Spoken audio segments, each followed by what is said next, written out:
المواطن التونسي مهما كانت في البلاصه اللي هو فيها يلزم عنده حاجه يستقات منها، يلزم مع بعضنا في البلاصه ديك نخلقوا الثروه.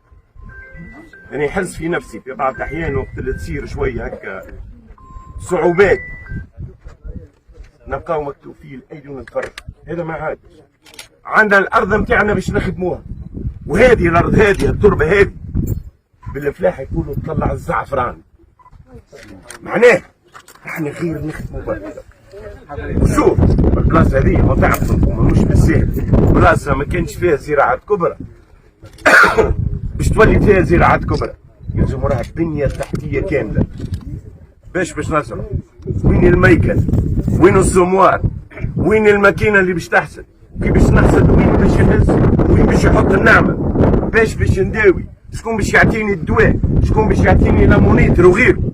احنا توا هذا اللي قاعدين نحضروا فيه، تركيز كل البنيه التحتيه وكل البنيه اللوجستيه اللي هي باش تخلينا لهنا نزرعوا آلاف من الهكتارات من الزراعات الكل. وانا مسخن والدوله مسخنه راسها باش بيكم انتم، ربي يبارك فيكم.